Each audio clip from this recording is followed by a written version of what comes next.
Hi hello ನಮಸ್ಕಾರ, welcome to my channel. ಇವತ್ತು ನಾವು ಬ್ರಯನ್ ಟ್ರೇಸಿ ಅವರ ಈ ದಟ್ ಫ್ರಾಗ್ ಪುಸ್ತಕದ ಬಗ್ಗೆ ಬುಕ್ ಸಮರಿನ ನಾನು ಮಾಡ್ತಾಯಿದ್ದೀನಿ.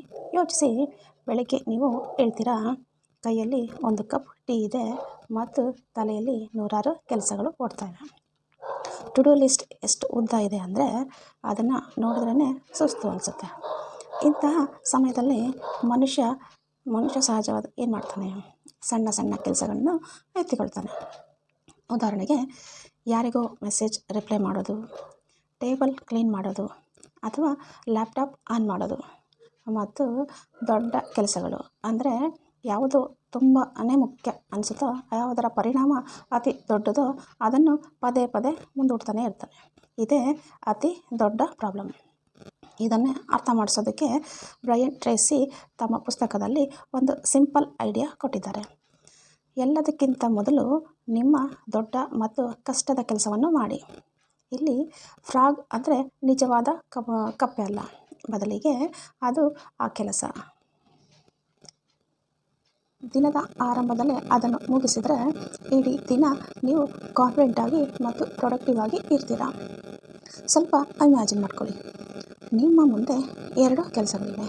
ಒಂದು ಸಣ್ಣ ಕೆಲಸ ಅಂದರೆ ಇಮೇಲ್ ಚೆಕ್ ಮಾಡೋದು, ಮತ್ತು ಎರಡನೇ ಕೆಲಸ ಒಂದು ದೊಡ್ಡ ಪ್ರೆಸೆಂಟೇಷನ್ಗೆ ಪ್ರಿಪೇರ್ ಮಾಡೋದು. ಇದು ನಿಮ್ಮ ಕರಿಯರ್ ಮೇಲೆ ನೇರ ಪರಿಣಾಮ ಬೀರುತ್ತೆ. ಈಗ ಸಹಜವಾಗಿ ಮೈಂಡ್ ಹೇಳುತ್ತೆ, ಮೊದಲು ಈಸಿಯಾದ ಕೆಲಸ ಮಾಡು, ಕೆಲಸ ಆದ ಹಾಗೆ ಆಗುತ್ತೆ ಅಂತ.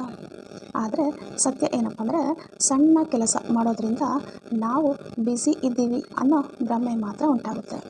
ಆದರೆ ರಿಯಲ್ ಪ್ರೋಗ್ರೆಸ್ ಬರೋದು ನಾವು ಯಾವಾಗ ಟಫ್ ಕೆಲಸವನ್ನು ಫೇಸ್ ಮಾಡ್ತೀವೋ ಆಗ ಮಾತ್ರ. ಅಂದ್ಕೊಳ್ಳಿ, ನಿಮಗೊಂದು ಎಕ್ಸಾಮ್ ಇದೆ ಮತ್ತು ಸಿಲೆಬಸ್ ತುಂಬ ದೊಡ್ಡದಿದೆ. ಈಗ ನೀವು ಕೂತು ಪೆನ್ಸಿಲ್ ಶಾರ್ಪ್ ಮಾಡೋಕ್ಕೆ ಶುರು ಮಾಡಿದ್ರೆ, ನೋಟ್ಸ್ ಅರೇಂಜ್ ಮಾಡೋಕ್ಕೆ ಅಥವಾ ಟೈಮ್ ಟೇಬಲ್ ಹಾಕೋದಕ್ಕೆ ಶುರು ಮಾಡಿದ್ರೆ, ಇವೆಲ್ಲ ಸಣ್ಣ ಸಣ್ಣ ಕೆಲಸಗಳು ನಿಮಗೆ ಕಂಫರ್ಟ್ ಕೊಡುತ್ತೆ. ಆದರೆ ಅಸಲಿ ಕೆಲಸ ಅಂತಂದರೆ ಚಾಪ್ಟರ್ ಓದೋದು, ಪ್ರಶ್ನೆಗಳನ್ನು ಬಿಡಿಸೋದು. ಅದೇ ಫ್ರಾಗ್. ಅದನ್ನು ನೀವು ಪದೇ ಪದೇ ಡಿಲೇ ಮಾಡ್ತಾಯಿದ್ದೀರಾ.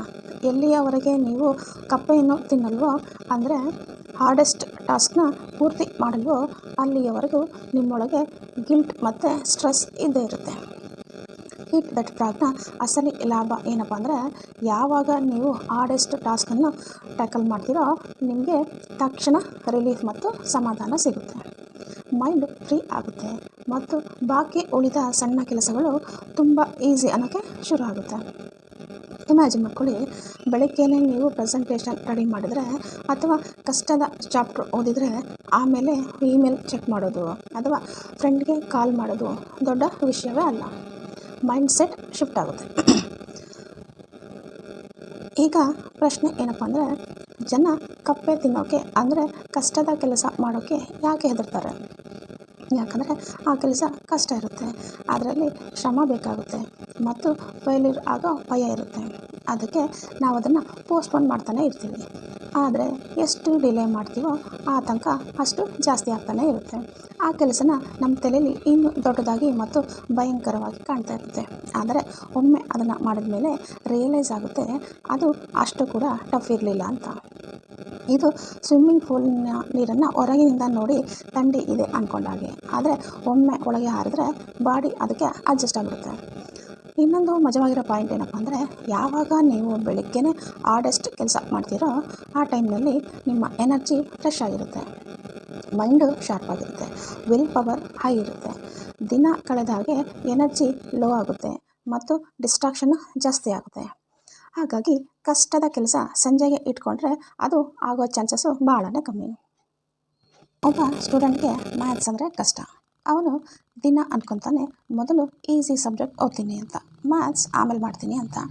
ಆದರೆ ದಿನದ ಕೊನೆಯಲ್ಲಿ ಅವನು ಸುಸ್ತಾಗಿರ್ತಾನೆ ಮತ್ತು ಮ್ಯಾಥ್ಸ್ ಮತ್ತೆ ಪೋಸ್ಟ್ಪೋನ್ ಆಗುತ್ತೆ. ಇದೇ ಸೈಕಲ್ ನಡೀತಾನೆ ಇರುತ್ತೆ. ಆದರೆ ಅದೇ ಸ್ಟೂಡೆಂಟ್ ಬೆಳಗ್ಗೆ ಎದ್ದ ತಕ್ಷಣ ಮೊದಲು ಮ್ಯಾಥ್ಸ್ನ 2-3 ಲೆಕ್ಕ ಮಾಡಿದ್ರೆ ಅವನ ಕಾನ್ಫಿಡೆಂಟ್ ಬೂಸ್ಟ್ ಆಗುತ್ತೆ ಮತ್ತು ಬಾಕಿ ಸಬ್ಜೆಕ್ಟ್ಗಳು ತಾನಾಗಿಯೇ ಈಸಿ ಆಗುತ್ತೆ. ಈ ಪ್ರಿನ್ಸಿಪಲ್ ಬಳಿ ಓದಿನಲ್ಲಿ ಅಷ್ಟೇ ಅಲ್ಲ, ಎಲ್ಲ ಫೀಲ್ಡ್ನಲ್ಲೂ ಕೆಲಸ ಮಾಡುತ್ತೆ. ಜಾಬ್ನಲ್ಲಿ ಕೂಡ ಅಷ್ಟೇ. ನಿಮ್ಮ ಹತ್ರ ದೊಡ್ಡ ಪ್ರಾಜೆಕ್ಟ್ ಇದ್ದರೆ ಡಿಲೇ ಮಾಡಬೇಡಿ. ಎಷ್ಟು ಬೇಗ ಮುಗಿಸ್ತೀರೋ ಅಷ್ಟು ಬೇಗ ನಿಮ್ಮನ್ನು ಹೆಗಲ ಮೇಲಿನ ಭಾರ ಇಳಿಯುತ್ತೆ. ಬಿಸ್ನೆಸ್ಸಲ್ಲೂ ಅಷ್ಟೇ, ದೊಡ್ಡ ಇಂಪ್ಯಾಕ್ಟ್ ಮಾಡೋ ಕೆಲಸಗಳೇ ನಿಮ್ಮನ್ನು ಮುಂದೆ ತಗೊಂಡೋಗುತ್ತೆ ಹೊರತು ಸಣ್ಣ ಪುಟ್ಟ ಬ್ಯುಸಿ ಕೆಲಸಗಳು ಅಲ್ಲ. ಈಗ ನಿಮ್ಗೆ ಅನ್ನಿಸ್ಬೋದು, ಇದನ್ನು ಪ್ರಾಕ್ಟಿಕಲಾಗಿ ಫಾಲೋ ಮಾಡೋದು ಹೇಗೆ? ಸಿಂಪಲ್ ಆಗಿದೆ. ರಾತ್ರಿಯೇ ನೀವು ಟು ಡು ಲಿಸ್ಟ್ ಮಾಡಿ ಮತ್ತು ಅದರಲ್ಲಿ ಐಡೆಂಟಿಫೈ ಮಾಡಿ ಯಾವುದು ನಿಮಗೆ ತುಂಬ ಫ್ರಾಗ್ ಅಂತ. ಅಂದರೆ ಯಾವ ಕೆಲಸ ಮಾಡೋದು ನಿಮಗೆ ಅತಿ ಕಷ್ಟ ಆದರೆ ಅದರ ರಿಸಲ್ಟ್ ಅತಿ ದೊಡ್ಡದಾಗಿರುತ್ತೆ. ಮಾರನೇ ದಿನ ಬೆಳಗ್ಗೆ ಎದ್ದು ಎಲ್ಲದಕ್ಕಿಂತ ಮೊದಲು ಅದನ್ನೇ ಮಾಡಬೇಕು, ಬಾಕಿ ಕೆಲಸಗಳೆಲ್ಲ ಆಮೇಲೆ. ಕೆಲವೊಮ್ಮೆ ಫ್ರಾಗ್ ತುಂಬ ದೊಡ್ಡದಾಗಿರುತ್ತೆ. ಉದಾಹರಣೆಗೆ ಒಂದು ಪೂರ್ತಿ ಪ್ರಾಜೆಕ್ಟು, ಆಗ ಅದನ್ನು ಚಿಕ್ಕ ಭಾಗಗಳನ್ನಾಗಿ ಡಿವೈಡ್ ಮಾಡ್ಕೊಳ್ಳಿ. ಉದಾಹರಣೆಗೆ ಒಂದು ಥೀಸಿಸ್ ಬರೆಯೋದಿದ್ದರೆ ಮೊದಲು ಇಂಟ್ರೊಡಕ್ಷನ್ ಬರೀರಿ, ಆಮೇಲೆ ರೆಫರೆನ್ಸ್ ಕಲೆಕ್ಟ್ ಮಾಡಿ. ಈ ರೀತಿ ಫ್ರಾಗ್ ಚಿಕ್ಕದಾಗಿ ಈಸಿಯಾಗಿ ಅನ್ನಿಸೋದಕ್ಕೆ ಶುರುವಾಗುತ್ತೆ. ಈ ಹ್ಯಾಬಿಟ್ ಬೆಳೆಸ್ಕೊಳ್ಳೋಕ್ಕೆ ಸ್ವಲ್ಪ ಟೈಮ್ ಬೇಕು, ಆದರೆ ನಿಧಾನವಾಗಿ ಮೈಂಡ್ ಟ್ರೈನ್ ಆಗುತ್ತೆ. ನೀವೇ ಗಮನಿಸ್ತೀರಾ, ಬೆಳಿಗ್ಗೆ ಮೊದಲು ಟಫ್ ಕೆಲಸ ಮಾಡೋದ್ರಿಂದ ದಿನವಿಡೀ ಎನರ್ಜೆಟಿಕ್ ಆಗಿ ಇರ್ತೀವಿ. ಮತ್ತು ಮಜವಾದ ವಿಷಯ ಏನಪ್ಪ ಅಂದರೆ, ದಿನದ ಆರಂಭ ಬಿಗ್ಗೆಸ್ಟ್ ಟಾಸ್ಕಿಂದ ಆದರೆ ಬಾಕಿ ಕೆಲಸ ಮಾಡೋದು ಮಜಾನೇ ಬೇರೆ ಇರುತ್ತೆ. ಯೋಚನೆ ಮಾಡಿ, ನೀವು ದಿನ ಬೆಳಿಗ್ಗೆ ನಿಮ್ಮ ಕಪ್ಪೆಯನ್ನು ತಿಂದರೆ 1 ತಿಂಗಳ ನಂತರ ನಿಮ್ಮ ಪ್ರೋಗ್ರೆಸ್ ಎಷ್ಟಾಗಿರುತ್ತೆ ಅಂತ. ಅದೇ ನೀವು ಅದನ್ನು ಮುಂದೂಡ್ತಾ ಹೋದರೆ ತಿಂಗಳ ಕೊನೆಯಲ್ಲಿ ಗಿಲ್ಟ್ ಮತ್ತು ರಿಗ್ರೆಟ್ ಮಾತ್ರ ಉಳಿದಿರುತ್ತೆ. ವ್ಯತ್ಯಾಸ ಇರೋದು ಇಷ್ಟೇ, ನೀವು ಹಾರ್ಡೆಸ್ಟ್ ಕೆಲಸನ ಫೇಸ್ ಮಾಡಿದ್ರಾ ಇಲ್ವಾ ಅನ್ನೋದು. ಸೊ ನೆಕ್ಸ್ಟ್ ಟೈಮ್ ನಿಮ್ಮ ಮುಂದೆ ತುಂಬ ಕೆಲಸಗಳಿದ್ದರೆ ಸಣ್ಣ ಕೆಲಸಗಳಲ್ಲಿ ಸಿಕ್ಕಾಕೊಳ್ಳೋ ಬದಲು ಯೋಚನೆ ಮಾಡಿ, ನನ್ನ ಫ್ರಾಗ್ ಯಾವುದು ಅಂತ. ಮತ್ತು ಟೈಮ್ ವೇಸ್ಟ್ ಮಾಡದೆ ಬೆಳಗ್ಗೆನೇ ಅದನ್ನು ಮುಗಿಸ್ಬಿಡಿ. ನೆನ್ಪಿಡಿ, ಫ್ರಾಗ್ನ ಮುಂದೂಡಿದ್ರೆ ಅದು ಇನ್ನೂ ಕೆಟ್ಟದಾಗಿ ಮತ್ತು ಭಯಂಕರವಾಗಿ ಕಾಣಿಸುತ್ತೆ, ಆದರೆ ತಿಂದ ತಕ್ಷಣ ಹಗುರು ಮತ್ತು ಖುಷಿ ಸಿಗುತ್ತೆ. ಒಂದು ವೇಳೆ ನಿಮಗೆ ನನ್ನ ಸಮರಿ ಇಷ್ಟ ಆಗಿದರೆ ನೀವು ನನ್ನ ಚಾನಲ್ಗೆ ಸಬ್ಸ್ಕ್ರೈಬ್ ಮಾಡಬಹುದು ಮತ್ತು ನನ್ನ ಜೊತೆ ಹೀಗೆ ಕಂಟಿನ್ಯೂ ಆಗಿರಿ. ಬೆಲ್ ಐಟನ್ ಹಿಟ್ ಮಾಡಿ. ಈಗ ಸಮರಿಗೆ ವಾಪಸ್ ಬರೋಣ. ಮುಂದಿನ ವಿಷಯ, plan every day in advance. ಪ್ರತಿದಿನವನ್ನು ಮುಂಚಿತವಾಗಿ ಪ್ಲಾನ್ ಮಾಡಿ. ಇದೇ ಸಿಂಪಲ್ ಪ್ರಿನ್ಸಿಪಲ್ ನಿಮ್ಮನ್ನು ಪ್ರೊಕ್ರಾಸ್ಟಿನೇಷನಿಂದ ಉಳಿಸುತ್ತೆ ಮತ್ತು ಲೈಫ್ನಲ್ಲಿ ಮುಂದೆ ತಗೊಂಡೋಗುತ್ತೆ. ಯಾಕಂದರೆ ಗ್ರೋತ್ ಸಿಗೋದು ಚಾಲೆಂಜ್ ಫೇಸ್ ಮಾಡಿದಾಗ, ಕಂಫರ್ಟ್ ಝೋನ್ನಲ್ಲಿ ಅಲ್ಲ. ಸೊ ಇವತ್ತಿಂದ ಬೆಳಗ್ಗೆ ಎದ್ದು ದೊಡ್ಡ ಕೆಲಸ ಹಿಡೀರಿ. ಇದೇ ಈಟ್ ದಟ್ ಫ್ರಾಗ್ನ ಮ್ಯಾಜಿಕ್. ಯೋಚಿಸಿ, ನೀವು ಬೆಳಗ್ಗೆ ಎದ್ದಿದ್ದೀರಾ, ಪೂರ್ತಿ ದಿನ ಖಾಲಿ ಇದೆ, ಆದರೆ ಮೈಂಡಲ್ಲಿ ಕ್ಲಿಯರ್ ಐಡಿಯಾ ಇಲ್ಲ ಏನು ಮಾಡೋದು ಅಂತ. ಯಾವ ಕೆಲಸ ಮೊದಲು ಮಾಡಬೇಕು, ಯಾವುದು ಆಮೇಲೆ ಅಂತ ಗೊತ್ತಾಗ್ತಿಲ್ಲ. ಇಂತಹ ಸಮಯದಲ್ಲಿ ನೀವು ರ್ಯಾಂಡಮ್ ಕೆಲಸಗಳಲ್ಲಿ ಸಿಕ್ಕಾಕೊಳ್ತೀರಾ. ಯಾವಾಗಲಾದರೂ ಫೋನ್ ಚೆಕ್ ಮಾಡೋದು, ಸೋಷಿಯಲ್ ಮೀಡಿಯಾ ಸ್ಕ್ರಾಲ್ ಮಾಡೋದು, ಯೋಚನೆ ಮಾಡದೆ ಸಣ್ಣ ಪುಟ್ಟ ಕೆಲಸ ಹಿಡಿಯೋದು. ದಿನ ಕಳೆದು ಹೋಗುತ್ತೆ. ರಾತ್ರಿ ಅನಿಸುತ್ತೆ, ಇವತ್ತು ಇಡೀ ದಿನ ಹೋಯಿತು, ಆದರೆ ಯಾವ ದೊಡ್ಡ ಕೆಲಸನೂ ಆಗಲಿಲ್ವಲ್ಲ ಅಂತ. ಇದೇ ಕಾಮನ್ ಪ್ರಾಬ್ಲಮ್. ಇದಕ್ಕೆ ಸಿಂಪಲ್ ಸೊಲ್ಯೂಷನ್ ಅಂತಂದರೆ plan every day in advance. Brian Tracy ಹೇಳ್ತಾರೆ, ಕೆಲವೇ ನಿಮಿಷಗಳ ಪ್ಲಾನಿಂಗ್ ನಿಮ್ಮನ್ನು ಹಲವು ಗಂಟೆಗಳ ಟೈಮ್ನ ಬೇಕಾಬಿಟ್ಟಿ ಶ್ರಮದಿಂದ ನಿಮ್ಮನ್ನು ಕಳೆಯುತ್ತೆ. ದಿನದ ಆರಂಭದಲ್ಲೇ ಕ್ಲಾರಿಟಿ ಇದ್ದರೆ ಎನರ್ಜಿ ವೇಸ್ಟ್ ಆಗೋಲ್ಲ, ಮತ್ತೆ ಡಿಸೈಡ್ ಮಾಡೋದು ಬೇಕಾಗಲ್ಲ, ಡೈರೆಕ್ಷನ್ ಕ್ಲಿಯರ್ ಇರುತ್ತೆ ಮತ್ತು ಫೋಕಸ್ ಸ್ಟ್ರಾಂಗ್ ಆಗುತ್ತೆ. ಪ್ಲಾನಿಂಗ್ ಅಂದರೆ ಕಾಂಪ್ಲಿಕೇಟೆಡ್ ಚಾರ್ಟ್ ಹಾಕೋದಲ್ಲ. ರಾತ್ರಿ ಮಲಗುವ ಮುಂಚೆ ಅಥವಾ ಬೆಳಿಗ್ಗೆ ಎದ್ದ ತಕ್ಷಣ ಒಂದು ಪೇಪರ್ ಮೇಲೆ ಕೆಲಸಗಳನ್ನು ಲಿಸ್ಟ್ ಮಾಡಿ. ಬರೀ ಮೈಂಡ್ನಲ್ಲಿ ಅಂದ್ಕೊಂಡ್ರೆ ಸಾಕಾಗಲ್ಲ, ಬರೀಲೇಬೇಕು. ಬರೆದ್ರೆ ಮೈಂಡು ಫ್ರೀ ಆಗುತ್ತೆ ಮತ್ತು ನಿಮಗೆ ಒಂದು ವಿಷನ್ ರೋಡ್ ಮ್ಯಾಪ್ ಸಿಗುತ್ತೆ. ಇಮ್ಯಾಜಿನ್ ಮಾಡ್ಕೊಳ್ಳಿ, ನಿಮ್ಮ ಮುಂದೆ ಕ್ಲಿಯರಾಗಿ ಬರೆದಿದೆ, ಇವತ್ತು ಈ 5 ಕೆಲಸಗಳು ಮಾಡಬೇಕು ಅಂತ. ಆಗ ಕನ್ಫ್ಯೂಷನ್ ಇರಲ್ಲ. ಪ್ಲಾನಿಂಗ್ನ ಅತಿ ದೊಡ್ಡ ಲಾಭ ಅಂತಂದರೆ ಪ್ರಿಯಾರಿಟಿ ಅರ್ಥ ಆಗುತ್ತೆ. ಎಷ್ಟೋ ಜನ ಬ್ಯುಸಿ ಇರ್ತಾರೆ, ಆದರೆ ಪ್ರೊಡಕ್ಟಿವ್ ಆಗಿ ಇರಲ್ಲ. ಯಾಕಂದರೆ ಅವರು ಅರ್ಜೆಂಟ್ ಅನ್ನೋ ಕೆಲಸ ಮಾಡ್ತಾರೆ ಹೊರತು ಇಂಪಾರ್ಟೆಂಟ್ ಕೆಲಸ ಅಲ್ಲ. ಪ್ಲಾನಿಂಗ್ ಮಾಡಿ ನೀವು ಐಡೆಂಟಿಫೈ ಮಾಡಬಹುದು ಯಾವುದು ರಿಯಲ್ ಆಗಿ ಇಂಪಾರ್ಟೆಂಟು ಅಂತ. 10 ಕೆಲಸ ಇದ್ದರೆ ರ್ಯಾಂಡಮ್ ಆಗಿ ಮಾಡಿದ್ರೆ ಸಣ್ಣ ಕೆಲಸಗಳು ಮಾಡಿ ದಿನ ಕಳೆದೋಗುತ್ತೆ. ಆದರೆ ಪ್ಲಾನ್ ಮಾಡಿದ್ರೆ ಆ 2 ಮೇನ್ ಕೆಲಸಗಳ ಕಡೆ ಗಮನ ಇರುತ್ತೆ. ಬಾಕಿ ಸಣ್ಣ ಕೆಲಸಗಳು ಯಾವಾಗಲಾದರೂ ಆಗುತ್ತೆ, ಆದರೆ ಮೇನ್ ಕೆಲಸ ಮಿಸ್ ಆಗಲ್ಲ. ಪ್ರೋಗ್ರೆಸ್ ಆಗ್ತಿದೆ ಅಂತ ಅನಿಸುತ್ತೆ. ಪ್ಲಾನಿಂಗ್ ಅಂದರೆ ಬರೀ ಬರೆಯೋದಲ್ಲ, ಅದಕ್ಕೆ ಟೈಮ್ ಕೂಡ ಫಿಕ್ಸ್ ಮಾಡಬೇಕು. ಅಂದರೆ ಮೊದಲ ಕೆಲಸ 9ರಿಂದ 11 ರಲ್ಲಿ ಮುಗಿಬೇಕು, ಎರಡನೇ ಕೆಲಸ 12ರಿಂದ ಮುಗಿಸ್ಬೇಕು. ಈ ರೀತಿ ರೋಡ್ ಮ್ಯಾಪ್ ಇದ್ದರೆ ಪ್ರೊಕ್ರಾಸ್ಟಿನೇಷನ್ ಇರೋದಿಲ್ಲ.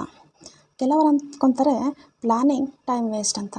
ಆದರೆ ಸತ್ಯ ಏನಪ್ಪ ಅಂದರೆ 10-15 ನಿಮಿಷದ ಪ್ಲಾನಿಂಗ್ ನಿಮ್ಮ 2-3 ಗಂಟೆ ಉಳಿಸುತ್ತೆ. ಯಾಕಂದರೆ ಪ್ಲಾನ್ ಇಲ್ಲದೆ ನೀವು ಈಗ ಏನು ಮಾಡಲಿ, ಅದು ಮಾಡಲಾ, ಇದು ಮಾಡಲಾ ಅಂತ ಯೋಚನೆ ಮಾಡ್ತಾನೆ ಟೈಮ್ ವೇಸ್ಟ್ ಆಗಿಬಿಡುತ್ತೆ. ರಿಯಲ್ ಲೈಫಲ್ಲಿ ಸಕ್ಸಸ್ಫುಲ್ ಜನ ಬಿಸ್ನೆಸ್ ಮ್ಯಾನ್, ಅಥ್ಲೆಟಿಕ್ಸ್ ಅಥವಾ ಸ್ಟೂಡೆಂಟ್ ಆಗಿರಲಿ, ಎಲ್ಲರೂ ಪ್ಲಾನ್ ಮಾಡ್ತಾರೆ. ಒಬ್ಬ ಕ್ರಿಕೆಟರ್ ಮ್ಯಾಚ್ಗೂ ಮುನ್ನ ಸ್ಟ್ರಾಟಜಿ ಮಾಡ್ತಾರೆ, ಯಾವ ಬೌಲರ್ಗೆ ಹೇಗೆ ಆಡಬೇಕು ಅಂತ. ಪ್ಲಾನ್ ಇಲ್ಲದೆ ಹೋದರೆ ಟ್ಯಾಲೆಂಟ್ ಇದ್ದರೂ ಫೇಲ್ ಆಗ್ತಾರೆ. ಲೈಫ್ ಕೂಡ ಅಷ್ಟೇ. ಪ್ಲಾನ್ ಇಲ್ಲದೆ ಕೆಲಸ ಮಾಡೋದು ಅಂದರೆ ಮ್ಯಾಪ್ ಇಲ್ಲದೆ ಜರ್ನಿ ಮಾಡಿದ ಹಾಗೆ. ಇನ್ನೊಂದು ಸೀಕ್ರೆಟ್ ಅಂದರೆ ಪ್ಲಾನಿಂಗ್ ನಿಮ್ಮ ಸಬ್ಕಾನ್ಷಿಯಸ್ ಮೈಂಡ್ನ ರೆಡಿ ಮಾಡುತ್ತೆ. ರಾತ್ರಿಯೇ ಪ್ಲಾನ್ ಮಾಡಿದ್ರೆ ನೀವು ಮಲಗಿದ್ದಾಗಲೂ ನಿಮ್ಮ ಮೈಂಡ್ ಅದರ ಬಗ್ಗೆ ಕೆಲಸ ಮಾಡ್ತಾ ಇರುತ್ತೆ. ಬೆಳಿಗ್ಗೆ ಐಡಿಯಾ ಕ್ಲಿಯರ್ ಇರುತ್ತೆ. ಎಫೆಕ್ಟಿವ್ ಪ್ಲಾನ್ ಮಾಡೋದು ಅಂದರೆ ಹೇಗೆ? ಫಸ್ಟ್ ಸ್ಟೆಪ್ ಕೆಲಸ ಬರೆಯೋದು, ಸೆಕೆಂಡ್ ಸ್ಟೆಪ್ ಪ್ರಯಾರಿಟಿ ಕೊಡೋದು, ಥರ್ಡ್ ಸ್ಟೆಪ್ ಟೈಮ್ ಬ್ಲಾಕ್ ಮಾಡೋದು, ಫೋರ್ತ್ ಸ್ಟೆಪ್ ಆ್ಯಕ್ಷನ್ ತಗೊಳ್ಳೋದು. ಅಂದರೆ ನಿಮ್ಮ ಹತ್ರ 8 ಗಂಟೆ ಇದ್ದರೆ ಬೆಳಿಗ್ಗೆ 2 ಗಂಟೆ ಟಫ್ ಕೆಲಸಕ್ಕೆ, 1 ಗಂಟೆ ಸಣ್ಣ ಕೆಲಸಕ್ಕೆ, ಮಧ್ಯಾಹ್ನ ಕ್ರಿಯೇಟಿವ್ ಕೆಲಸಕ್ಕೆ ಅಂತ ವಿಭಾಗಿಸಿ, ಡಿವೈಡ್ ಮಾಡಿ. ಪ್ಲಾನಿಂಗ್ ಮಾಡಬೇಕಾದ್ರೆ ಸ್ವಲ್ಪ ಫ್ಲೆಕ್ಸಿಬಿಲಿಟಿ ಇರಲಿ, ಅನಿವಾರ್ಯ ಬಂದಾಗ ಅಡ್ಜಸ್ಟ್ ಮಾಡ್ಕೊಳ್ಳಿ. ಪ್ಲಾನ್ ರಿಜಿಡ್ಡಾಗಿ ಇರಬಾರ್ದು, ಹಾಗೆ ಅಂತ ಲೂಸ್ ಆಗಿಯೂ ಇರಬಾರ್ದು. ರೈತ ಹೊಲದಲ್ಲಿ ರ್ಯಾಂಡಮ್ ಆಗಿ ಬೀಜ ಹಾಕಲ್ಲ, ಪ್ಲಾನ್ ಮಾಡ್ತಾನೆ ಎಲ್ಲಿ ಬೀಜ ಹಾಕಬೇಕು, ಎಷ್ಟು ನೀರು ಕೊಡಬೇಕು ಅಂತ. ಆಗಲೇ ಬೆಳೆ ಬರೋದು. ಪ್ಲಾನಿಂಗಿಂದ ಡಿಸಿಪ್ಲಿನ್ ಬರುತ್ತೆ. ಈ ಹ್ಯಾಬಿಟ್ ಆದರೆ ನಿಮ್ಮ ಪ್ರೊಡಕ್ಟಿವಿಟಿ ಡಬಲ್ ಆಗುತ್ತೆ. ಸಕ್ಸಸ್ ಬೇಕಾದರೆ ಈ ಹ್ಯಾಬಿಟ್ ಫಾಲೋ ಮಾಡಿ. ಪ್ಲಾನಿಂಗ್ ಅಂದರೆ ಬರೀ ಟೈಮ್ ಮ್ಯಾನೇಜ್ ಮಾಡೋದಲ್ಲ, ಲೈಫ್ ಮ್ಯಾನೇಜ್ ಮಾಡೋದು. ಮುಂದಿನದು 80-20 ರೂಲ್ ಅಥವಾ ಪ್ಯಾರೆಟೋ ಪ್ರಿನ್ಸಿಪಲ್. ನಿಮ್ಮ ಹತ್ರ 10 ಕೆಲಸ ಇದೆ, ಬೆಳಿಗ್ಗೆಯಿಂದ ಸಂಜೆವರೆಗೂ ಬ್ಯುಸಿ ಇದ್ದೀರಾ, ಆದರೂ ರಿಸಲ್ಟ್ ಮಾತ್ರ ಬರ್ತಾಯಿಲ್ಲ. ಯಾಕಂದರೆ ನೀವು ಎಲ್ಲ ಕೆಲಸಕ್ಕೂ ಒಂದೇ ಥರ ಫೋಕಸ್ ಕೊಡ್ತಾಯಿದ್ದೀರಾ. 80-20 ರೂಲ್ನ ಫಿಲಾಸಫಿ ತುಂಬ ಸಿಂಪಲ್. ನಿಮ್ಮ 20% ಕೆಲಸಗಳು ನಿಮಗೆ 80% ರಿಸಲ್ಟ್ ಕೊಡುತ್ತೆ. ಅಂದರೆ ಲಿಸ್ಟ್ನಲ್ಲಿ ಇರೋ ಕೆಲವು ಕೆಲಸಗಳು ಹೆಚ್ಚು ಲಾಭ ಕೊಡುತ್ತೆ, ಬಾಕಿ ಎಲ್ಲವೂ ಬರೀ ಟೈಮ್ ಪಾಸ್. ನೀವು ಆ ಹೈ ವ್ಯಾಲ್ಯೂ ಕೆಲಸ ಗುರುತಿಸಿದ್ರೆ ರಿಸಲ್ಟ್ ಮಲ್ಟಿಪ್ಲೈ ಆಗುತ್ತೆ. ಉದಾಹರಣೆಗೆ, ಒಬ್ಬ ಸ್ಟೂಡೆಂಟ್ಗೆ 10 ಚಾಪ್ಟರ್ ಓದೋದಿದೆ, ಆದರೆ ಎಕ್ಸಾಮ್ನಲ್ಲಿ ಹೆಚ್ಚು ಪ್ರಶ್ನೆ ಬರೋದು ಕೇವಲ 2 ಚಾಪ್ಟರ್ಲಿಂದ ಮಾತ್ರ. ಅವೆರಡರ ಮೇಲೆ ಫೋಕಸ್ ಮಾಡಿದ್ರೆ ಮಾರ್ಕ್ಸ್ ಇಂಪ್ರೂವ್ ಆಗುತ್ತೆ. ಅದೇ 80-20 ರೂಲ್ ಮ್ಯಾಜಿಕ್. ಬಿಸ್ನೆಸ್ನಲ್ಲಿ ಒಬ್ಬ ಅಂಗಡಿಯವನ ಹತ್ರ ಹೋದರೆ 100 ಪ್ರಾಡಕ್ಟ್ ಇದ್ದರೆ 80% ಆದಾಯ ಬರೋದು ಕೇವಲ 20 ಪ್ರಾಡಕ್ಟ್ಗಳಿಂದ. ಅವನು ಆ 20 ಪ್ರಾಡಕ್ಟ್ಗಳ ಬಗ್ಗೆ, ಕ್ವಾಲಿಟಿ ಬಗ್ಗೆ, ಮಾರ್ಕೆಟಿಂಗ್ ಮೇಲೆ ಗಮನ ಕೊಟ್ಟರೆ ಲಾಭ ಜಾಸ್ತಿ ಬರುತ್ತೆ. ಸುಮ್ಮನೆ ಬಾಕಿ 80 ಪ್ರಾಡಕ್ಟ್ ಮೇಲೆ ಟೈಮ್ ವೇಸ್ಟ್ ಮಾಡಬಾರ್ದು. ಲೈಫ್ನಲ್ಲೂ ಕೂಡ ಅಷ್ಟೇ. ನಿಮ್ಮ ಹತ್ರ 50 ಫ್ರೆಂಡ್ಸ್ ಇದ್ರೂ ರಿಯಲ್ಲಾಗಿ ಸಪೋರ್ಟ್ ಮಾಡೋದು, ಮೋಟಿವೇಟ್ ಮಾಡೋದು ಕೇವಲ 5 ಜನ ಮಾತ್ರ. ಅವರ ಮೇಲೆ ಫೋಕಸ್ ಮಾಡಿ, ಗ್ರೋತ್ ಫಾಸ್ಟ್ ಆಗುತ್ತೆ. ಎಲ್ಲರಿಗೂ ಈಕ್ವಲ್ ಟೈಮ್ ಕೊಟ್ಟರೆ ಎನರ್ಜಿ ವೇಸ್ಟ್ ಆಗುತ್ತೆ. ಹೆಲ್ತ್ ವಿಷಯದಲ್ಲೂ ಅಷ್ಟೇ. 100 ವಿಷಯ ಮಾಡಬೇಕಿಲ್ಲ, ಯೋಗ, ಸಪ್ಲಿಮೆಂಟ್, ಡಯಟ್ ಅಂತ. ರಿಯಾಲಿಟಿ ಏನಪ್ಪ ಅಂದರೆ ಕೇವಲ 2-3 ವಿಷಯ: ಒಳ್ಳೆ ಊಟ, ವ್ಯಾಯಾಮ, ನಿದ್ದೆ. ಇದೇ 80% ಲಾಭ ಕೊಡುತ್ತೆ, ಬಾಕಿ ಎಲ್ಲ ಆ್ಯಡ್ ಆನ್. ಪ್ರಾಬ್ಲಮ್ ಏನಪ್ಪ ಅಂದರೆ ಜನ ಬ್ಯುಸಿ ವರ್ಕಲ್ಲಿ ಸಿಕ್ಕಾಕೊಳ್ತಾರೆ. ಇಮೇಲ್ ಚೆಕ್ ಮಾಡೋದು, ಸ್ಕ್ರೋಲ್ ಮಾಡೋದು, ಇವು ರಿಸಲ್ಟ್ ಕೊಡಲ್ಲ. ಆದರೆ ಟಫ್ ಇರೋ ಕೆಲಸಗಳೇ ಸಕ್ಸಸ್ನ ಕೀ. ನಿಮ್ಮ ಹತ್ರ 8 ಗಂಟೆ ಇದ್ದರೆ ಅದನ್ನು ಎಲ್ಲದಕ್ಕೂ ಹಂಚಬೇಡಿ. ಸ್ಮಾರ್ಟಾಗಿ ಯೋಚನೆ ಮಾಡಿ. ಆ 2 ಕೆಲಸಗಳಿಗೆ 5-6 ಗಂಟೆ ಕೊಡಿ. ಇದೇ ಆವ್ರೇಜ್ ಮತ್ತು ಸಕ್ಸಸ್ಫುಲ್ ಜನರ ಮಧ್ಯೆ ಇರೋ ವ್ಯತ್ಯಾಸ. ನಿಮ್ಮ ಲೈಫ್ನ 80% ಪ್ರಾಬ್ಲಮ್ಗಳಿಗೆ ಕೇವಲ 20% ರೀಸನ್ಗಳು: ಹಣ, ಹೆಲ್ತ್ ಅಥವಾ ರಿಲೇಷನ್ಶಿಪ್. ಆ 2-3 ಕೋರ್ ಏರಿಯಾಗೆ ಸರಿ ಮಾಡಿದ್ರೆ 80% ಪ್ರಾಬ್ಲಮ್ ಸಾಲ್ವ್ ಆಗುತ್ತೆ. ಪ್ರಾಕ್ಟಿಕಲಾಗಿ ಮಾಡೋದು ಹೇಗೆ? ಲಿಸ್ಟ್ ಮಾಡಿ ಕೇಳಿ, ಯಾವುದು ಆ ಕೆಲಸ ಅತಿ ದೊಡ್ಡ ರಿಸಲ್ಟ್ ಕೊಡುತ್ತೆ? ಅದೇ ನಿಮ್ಮ 20% ಕೆಲಸ. ಅದನ್ನೇ ಮಾಡಿ. ಬಾಕಿ ಕೆಲಸ ಡೆಲಿಗೇಟ್ ಮಾಡಿ ಅಥವಾ ಇಗ್ನೋರ್ ಮಾಡಿ. ಆರಂಭದಲ್ಲಿ ಕಷ್ಟ, ಆದರೆ ರಿಸಲ್ಟ್ ನೋಡಿದ ಮೇಲೆ ಅಭ್ಯಾಸ ಆಗುತ್ತೆ. ಒಬ್ಬ ವ್ಯಕ್ತಿ ತೂಕ ಇಳಿಸ್ಬೇಕು ಅಂದರೆ ಜಿಮ್ ಮೆಷಿನ್, ಡಯಟ್ ಪ್ಲಾನ್ ಅಂತ ಗೊಂದಲ ಮಾಡಿಕೊಡ್ತಾರೆ. ಆದರೆ ಸತ್ಯ ಏನಪ್ಪ ಅಂದರೆ ಎರಡೇ ವಿಷಯ: ಜಾಸ್ತಿ ನಡೆಯೋದು ಮತ್ತು ಜಂಕ್ ಫುಡ್ ಬಿಡೋದು. ಇದರಿಂದಲೇ 80% ರಿಸಲ್ಟ್ ಬರುತ್ತೆ. ಆಫೀಸ್ನಲ್ಲಿ ಒಬ್ಬ ಎಂಪ್ಲಾಯ್ 20 ಕೆಲಸ ಇರುತ್ತೆ, ಆದರೆ ಬಾಸ್ಗೆ ಖುಷಿ ಕೊಡೋದು ಮತ್ತು ಪ್ರಮೋಷನ್ ಕೊಡಿಸೋದು ಕೇವಲ 3-4 ಕೆಲಸ ಮಾತ್ರ. ಅದರ ಮೇಲೆ ಎನರ್ಜಿ ಹಾಕಿದರೆ ಕರಿಯರ್ ಗ್ರೋ ಆಗುತ್ತೆ. ಸುಮ್ಮನೆ ಬ್ಯುಸಿ ಇದ್ದರೆ ಪ್ರೋಗ್ರೆಸ್ ಝೀರೋ. ರಿಲೇಷನ್ಶಿಪ್ನಲ್ಲೂ ಅಷ್ಟೇ. ಎಲ್ಲರನ್ನೂ ಇಂಪ್ರೆಸ್ ಮಾಡೋ ಬದಲು ನಿಮ್ಮ ಲೈಫ್ನಲ್ಲಿ ಮ್ಯಾಟರ್ ಆಗೋ 2-3 ಜನರ ಜೊತೆ ರಿಲೇಷನ್ಶಿಪ್ ಸ್ಟ್ರಾಂಗ್ ಮಾಡಿ. ಪೀಸ್ ಮತ್ತು ಹ್ಯಾಪಿನೆಸ್ ಸಿಗುತ್ತೆ. ಈ ಪ್ರಿನ್ಸಿಪಲ್ ಕ್ಲಾರಿಟಿ ಕೊಡುತ್ತೆ. ಪ್ರಿನ್ಸಿಪಲ್ ಕನ್ಸಿಡರ್ ದ ಕಾನ್ಸಿಕ್ವೆನ್ಸಸ್ ಅಂದರೆ ಪರಿಣಾಮಗಳ ಬಗ್ಗೆ ಯೋಚಿಸಿ. ನಿಮ್ಮ ಮುಂದೆ 2 ಕೆಲಸ ಇದೆ. ಒಂದು ಮೊಬೈಲ್ನಲ್ಲಿ ಇನ್ಸ್ಟಾಗ್ರಾಮ್ ಸ್ಕ್ರೋಲ್ ಮಾಡೋದು, ಇನ್ನೊಂದು ಎಕ್ಸಾಮ್ನ ಇಂಪಾರ್ಟೆಂಟ್ ಚಾಪ್ಟರ್ನ ರಿವೈಸ್ ಮಾಡೋದು. ಮೈಂಡ್ ಹೇಳುತ್ತೆ ಸ್ವಲ್ಪ ರಿಲ್ಯಾಕ್ಸ್ ಮಾಡು, ಆಮೇಲೆ ಓದೋಣ ಅಂತ. ಆದರೆ ನೀವೊಂದು ಪ್ರಶ್ನೆ ಕೇಳಿ, ನಾನೀಗ ಚಾಪ್ಟರ್ ರಿವೈಸ್ ಮಾಡಿದ್ರೆ ಏನಾಗುತ್ತೆ, ಮಾಡಿಲ್ಲ ಅಂದರೆ ಏನಾಗುತ್ತೆ? ಆಗ ನಿಮ್ಮ ಡಿಸಿಷನ್ ಬದಲಾಗುತ್ತೆ. ಬ್ರಯನ್ ಟ್ರೇಸಿ ಹೇಳ್ತಾರೆ, ಕೆಲಸವನ್ನು ಇವತ್ತಿನ ಕಂಫರ್ಟಿಂದ ನೋಡಬೇಡಿ, ಲಾಂಗ್ ಟರ್ಮ್ ಇಂಪ್ಯಾಕ್ಟಿಂದ ನೋಡಿ. ಸಕ್ಸಸ್ಫುಲ್ ಜನ ಯಾವಾಗಲೂ ಲಾಂಗ್ ಟರ್ಮ್ ಕಾನ್ಸಿಕ್ವೆನ್ಸಲ್ಲಿ ಅಂದರೆ ಪರಿಣಾಮ ನೋಡ್ತಾರೆ. ಸ್ಟೂಡೆಂಟ್ ಇವತ್ತು ಫ್ರೆಂಡ್ ಜೊತೆ ಮೂವಿಗೆ ಹೋದರೆ ಟೆಂಪ್ರವರಿ ಮಜಾ ಸಿಗುತ್ತೆ, ಆದರೆ ಲೈಬ್ರರಿಯಲ್ಲಿ ಓದಿದ್ರೆ ಕರಿಯರ್ ಚೆನ್ನಾಗಿರುತ್ತೆ. ಮೂವಿ ಜಸ್ಟ್ 2 ಗಂಟೆ ಮಜಾ ಅಷ್ಟೇ. ಈ ಯೋಚನೆ ನಿಮ್ಮನ್ನು ಸರಿಯಾದ ದಾರಿಗೆ ತಳ್ಳುತ್ತೆ. ಲೈಫ್ನಲ್ಲಿ ಟಫ್ ಚಾಯ್ಸ್ಗಳೇ ಗ್ರೋತ್ ಕೊಡೋದು. ಹೆಲ್ತ್ನಲ್ಲಿ ದಿನ ಎಕ್ಸಸೈಸ್ ಮಾಡಿದ್ರೆ ಇಮ್ಮಿಡಿಯೇಟ್ ಆಗಿ ಸುಸ್ತಾಗುತ್ತೆ, ಆದರೆ ಲಾಂಗ್ ಟರ್ಮಲ್ಲಿ ಸ್ಟ್ರಾಂಗ್ ಬಾಡಿ ಸಿಗುತ್ತೆ. ಎಕ್ಸಸೈಸ್ ಮಾಡಿಲ್ಲ ಅಂದರೆ ಶಾರ್ಟ್ ಟರ್ಮಲ್ಲಿ ಮಜಾ, ಆದರೆ ಲಾಂಗ್ ಟರ್ಮ್ನಲ್ಲಿ ಕಾಯಿಲೆ. ಪರಿಣಾಮಗಳ ಬಗ್ಗೆ ಯೋಚನೆ ಮಾಡಿದ್ರೆ ಕೆಲಸದ ವ್ಯಾಲ್ಯೂ ಗೊತ್ತಾಗುತ್ತೆ. ಹೊಸ ಸ್ಕಿಲ್ ಕಲಿಯೋದು, ಇನ್ವೆಸ್ಟ್ ಮಾಡೋದು ಫ್ಯೂಚರ್ನಲ್ಲಿ ರಿಟರ್ನ್ ಕೊಡುತ್ತೆ. ಅದೇ ಫೋನ್ ಚೆಕ್ ಮಾಡೋದು, ಗಾಸಿಪ್ ಮಾಡೋದು ಅರ್ಜೆಂಟ್ ಅನ್ನಿಸ್ಬೋದು, ಆದರೆ ಫ್ಯೂಚರ್ನಲ್ಲಿ ಝೀರೋ ಇಂಪ್ಯಾಕ್ಟ್. ಆಫೀಸ್ನಲ್ಲಿ ಇಂಪಾರ್ಟೆಂಟ್ ಪ್ರಾಜೆಕ್ಟ್ ಮಾಡೋದ್ರಿಂದ ಪ್ರಮೋಷನ್ ಸಿಗುತ್ತೆ, ರ್ಯಾಂಡಮ್ ಆಗಿ ಇಮೇಲ್ಗೆ ರಿಪ್ಲೈ ಮಾಡೋದ್ರಿಂದ ಏನೂ ಸಿಗಲ್ಲ. ಪ್ರಾಜೆಕ್ಟ್ ಮಾಡಿಲ್ಲ ಅಂದರೆ ಏನಾಗುತ್ತೆ ಅಂತ ಕೇಳಿದ್ರೆ ಸತ್ಯ ಗೊತ್ತಾಗುತ್ತೆ. ರಿಲೇಷನ್ಶಿಪ್ಪಲ್ಲಿ ಅಷ್ಟೇ. ಫ್ಯಾಮಿಲಿ ಜೊತೆ ಟೈಮ್ ಕಳೆದ್ರೆ ಬಾಂಡಿಂಗ್ ಸ್ಟ್ರಾಂಗ್ ಆಗುತ್ತೆ, ಅಂದರೆ ಲಾಂಗ್ ಟರ್ಮಲ್ಲಿ. ಇಗ್ನೋರ್ ಮಾಡಿದ್ರೆ ದೂರ ಆಗ್ತಾರೆ. ಮನಿ ಮ್ಯಾನೇಜ್ಮೆಂಟಲ್ಲೂ ಅಷ್ಟೇ. ಇವತ್ತು ಶಾಪಿಂಗ್ ಮಾಡಿದ್ರೆ ಖುಷಿ ಸಿಗುತ್ತೆ, ಆದರೆ ಪಾಕೆಟ್ ಖಾಲಿ ಆಗುತ್ತೆ.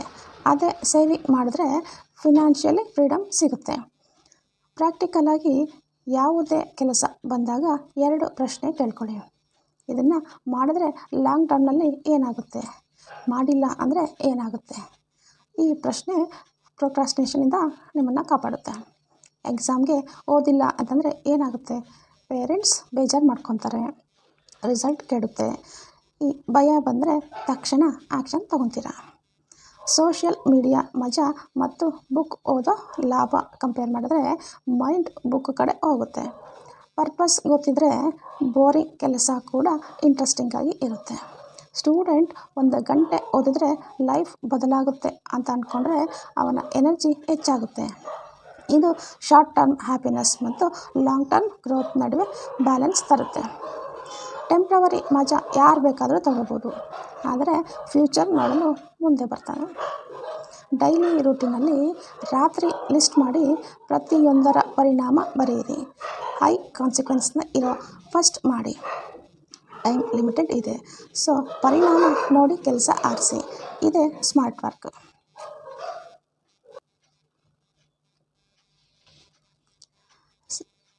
ಪರಿಣಾಮ ನೋಡಿ ಕೆಲಸ ಆರಿಸಿ, ಇದೇ ಸ್ಮಾರ್ಟ್ ವರ್ಕ್. ಕೊನೆಯದಾಗಿ ಕ್ರಿಯೇಟಿವ್ ಪ್ರೊಕ್ರಾಸ್ಟಿನೇಷನ್. ಸಾಮಾನ್ಯವಾಗಿ ಪ್ರೊಕ್ರಾಸ್ಟಿನೇಷನ್ ಕೆಟ್ಟದ್ದು ಅಂತ ಅಂತಾರೆ, ಆದರೆ ಸ್ಮಾರ್ಟಾಗಿ ಯೂಸ್ ಮಾಡಿದ್ರೆ ಅದು ಪ್ರೊಡಕ್ಟಿವಿಟಿ ಬೂಸ್ಟ್ ಮಾಡುತ್ತೆ. ಇದನ್ನೇ ಕ್ರಿಯೇಟಿವ್ ಪ್ರೊಕ್ರಾಸ್ಟಿನೇಷನ್ ಅಂತಾರೆ. ಅಂದರೆ ನೀವು ಎಲ್ಲ ಕೆಲಸವನ್ನು ಈಗಲೇ ಮಾಡಬೇಕು. ಡಿಸೈಡ್ ಮಾಡಿ ಯಾವುದು ಈಗ, ಯಾವುದು ಆಮೇಲೆ ಅಂತ. ಲೋ ವ್ಯಾಲ್ಯೂ ಕೆಲಸವನ್ನು ಮುಂದೂಡೋದು ನಿಮಗೆ ಹೈ ವ್ಯಾಲ್ಯೂ ಕೆಲಸದ ಮೇಲೆ ಫೋಕಸ್ ಮಾಡೋಕ್ಕೆ ಟೈಮ್ ಕೊಡುತ್ತೆ. ಲೈಫ್ನಲ್ಲಿ ತುಂಬ ಟಾಸ್ಕ್ ಇರುತ್ತೆ. ಆಫೀಸ್, ಮನೆ, ಫೋನ್ ಕಾಲ್ಸ್, ಇಮೇಲ್ಸ್ ಎಲ್ಲವನ್ನು ಮಾಡೋಕ್ಕೆ ಹೋದರೆ ಎನರ್ಜಿ ಇರಲ್ಲ, ಮೇನ್ ಕೆಲಸ ಬಾಕಿ ಉಳಿಯುತ್ತೆ. ಸ್ಮಾರ್ಟ್ ಜನ ಏನು ಮಾಡ್ತಾರೆ ಅಂತಂದರೆ ಅವರು ಬೇಕಂತಲೇ ಲೋ ವ್ಯಾಲ್ಯೂ ಕೆಲಸವನ್ನು ಪ್ರೊಕ್ರಾಸ್ಟಿನೇಷನ್ ಮಾಡ್ತಾರೆ. ಇದು ಹೇಗಂದರೆ ಮೈಂಡ್ಗೆ ಹೇಳೋದು, ಹೌದು ಗುರು ಈ ಕೆಲಸ ಮಾಡ್ತೀನಿ, ಆದರೆ ಈಗಲ್ಲ, ಈಗ ಬೇಗ ಅರ್ಜೆಂಟ್ ಕೆಲಸ ಇದೆ. ಉದಾಹರಣೆಗೆ ಪ್ರೆಸೆಂಟೇಷನ್ ರೆಡಿ ಮಾಡೋದು, ಪ್ರಮೋಷನ್ಗೆ, ಜೊತೆಗೆ ಇಮೇಲ್ ಚೆಕ್ ಮಾಡೋದು, ವಾಟ್ಸಪ್ ರಿಪ್ಲೈ, ಟೇಬಲ್ ಆರ್ಗನೈಜೇಷನ್. ಮೊದಲು ವಾಟ್ಸಪ್ ಇಮೇಲ್ ಅಂತ ಹೋದರೆ ಮೈಂಡ್ ಸುಸ್ತಾಗುತ್ತೆ, ಪ್ರೆಸೆಂಟೇಷನ್ಗೆ ಫೋಕಸ್ ಸಿಗಲ್ಲ. ಅದೇ ಪ್ರೆಸೆಂಟೇಷನ್ ಮುಗಿಸೋವರೆಗೂ ಬಾಕಿ ಕೆಲಸಗಳನ್ನು ಕಾನ್ಷಿಯಸ್ ಆಗಿ ಡಿಲೇ ಮಾಡಿದರೆ ಅದು ಕ್ರಿಯೇಟಿವ್ ಪ್ರೊಕ್ರಾಸ್ಟಿನೇಷನ್ ಆಗುತ್ತೆ. ಇದರಿಂದ ಗಿಲ್ಟ್ ಆಗಲ್ಲ, ಯಾಕಂದರೆ ನೀವು ಒಳ್ಳೆಯ ಕೆಲಸಕ್ಕಾಗಿ ಸಣ್ಣ ಕೆಲಸಗಳನ್ನು ಬಿಟ್ಟಿದ್ದೀರಾ. ಇದು ಮೆಂಟಲ್ ಪೀಸ್ ಕೊಡುತ್ತೆ. ಪ್ರಾಕ್ಟಿಕಲಾಗಿ ಲಿಸ್ಟ್ ಮಾಡಿ ಕೇಳಿ, ಯಾವ ಕೆಲಸ ಇವತ್ತು ಮಾಡಿಲ್ಲ ಅಂದರೂ ನಡೆಯುತ್ತೆ, ಯಾವುದು ಮಾಡಿಲ್ಲ ಅಂದರೆ ದೊಡ್ಡ ನಷ್ಟ ಆಗುತ್ತೆ. ಇದು ಆಟೋಮೆಟಿಕ್ಕಾಗಿ ಕ್ಲಿಯರ್ ಮಾಡುತ್ತೆ. ನಾವು ಬ್ಯುಸಿ ಕಾಣೋಕ್ಕೆ social media scroll, email check ಮಾಡ್ತೀವಿ. ಇವನ್ನು ಇಗ್ನೋರ್ ಮಾಡೋದೇ ಸ್ಮಾರ್ಟ್ ಸ್ಟ್ರಾಟಜಿ. ಕ್ರಿಯೇಟಿವ್ ಪ್ರೊಕ್ರಾಸ್ಟಿನೇಷನ್ನಿಂದ ಮೈಂಡ್ ರಿಲ್ಯಾಕ್ಸ್ ಇರುತ್ತೆ. ನೀವು ಸುಮ್ಮನೆ ಕೆಲಸ ಬಿಡ್ತಾಯಿಲ್ಲ, ಪ್ರಯಾರಿಟಿ ಸೆಟ್ ಮಾಡ್ತಾಯಿದ್ದೀರಾ. 10 ಟಾಸ್ಕ್ ಇದ್ದರೆ 2 ಮೇನ್ ಕೆಲಸ ಮಾಡಿ, 8 ಕೆಲಸವನ್ನು ಪ್ರೊಕ್ರಾಸ್ಟಿನೇಷನ್ ಮಾಡಿ. ರಿಸಲ್ಟ್ ಎಕ್ಸ್ಟ್ರಾರ್ಡಿನರಿಯಾಗಿ ಇರುತ್ತೆ. ಸಕ್ಸಸ್ಫುಲ್ ಜನ ಎಲ್ಲವನ್ನೂ ಮಾಡಲ್ಲ, ರೈಟ್ ಥಿಂಗ್ಸ್ ಮಾಡ್ತಾರೆ. ಇದರ ಅರ್ಥ ಎಲ್ಲ ಕೆಲಸ ತಳ್ಳೋದು ಅಲ್ಲ, ಲೋ ವ್ಯಾಲ್ಯೂ ಕೆಲಸವನ್ನು ಮಾತ್ರ ತಳ್ಳೋದು. ದಿನಕ್ಕೆ 20 ಸಲ ಫೋನ್ ಚೆಕ್ ಮಾಡೋ ಬದಲು 3 ಸಲ ಮಾಡ್ತೀನಿ ಅಂತ ಪ್ರೊಕ್ರಾಸ್ಟಿನೇಟ್ ಮಾಡಿ. ಟೈಮ್ ಉಳಿಯುತ್ತೆ. ಲೈಫ್ನಲ್ಲಿ ಬ್ಯಾಲೆನ್ಸ್ ಬೇಕು. ಮನೆ ಕೆಲಸ, ಫ್ರೆಂಡ್ಸ್ ಕಾಲ್ ಕೂಡ ಬೇಕು, ಆದರೆ ನೀವೇ ಡಿಸೈಡ್ ಮಾಡಿ ಯಾವಾಗ ಮಾಡಬೇಕು ಅಂತ. ಕಂಟ್ರೋಲ್ ನಿಮ್ಮ ಕೈಯಲ್ಲಿದೆ. ಇದು ಇಂಡೈರೆಕ್ಟಾಗಿ ಡಿಸಿಪ್ಲಿನ್ ಕಲಿಸುತ್ತೆ. ಮೈಂಡ್ ಟ್ರೈನ್ ಆಗುತ್ತೆ ಬರೀ ಮೀನಿಂಗ್ಫುಲ್ ಕೆಲಸ ಮಾಡೋಕ್ಕೆ. ಎಫಿಷಿಯನ್ಸಿ ಹೆಚ್ಚಾಗುತ್ತೆ. ಮುಂದಿನ ಬಾರಿ ಯಾರಾದರೂ ಪ್ರೊಕ್ರಾಸ್ಟಿನೇಷನ್ ಕೆಟ್ಟದ್ದು ಅಂತಂದರೆ ನಗ್ನಾಗುತ್ತಾ ಹೇಳಿ, ಹೌದು, ಆದರೆ ಸ್ಮಾರ್ಟ್ ಜನ ಅದನ್ನು ಕ್ರಿಯೇಟಿವಿಟಿಯಾಗಿ ಬದಲಾಯಿಸ್ತಾರೆ. ನೆಗೆಟಿವ್ ವಿಷಯವನ್ನು ಪಾಸಿಟಿವ್ ಮಾಡೋದೇ ಸ್ಮಾರ್ಟ್ನೆಸ್. ಸೊ ಫ್ರೆಂಡ್ಸ್, ಇದಾಗಿತ್ತು ಇವತ್ತಿನ ಬುಕ್ ಸಮ್ಮರಿ. ನಿಮಗೆ ಹೇಗೆ ಅನ್ನಿಸ್ತು ಅಂತ ಕಮೆಂಟ್ ಮಾಡಿ ತಿಳಿಸಿ. ಸಮ್ಮರಿ ಕೊನೆವರೆಗೂ ಕೇಳೋದಕ್ಕೆ ಧನ್ಯವಾದಗಳು. Thank you for watching.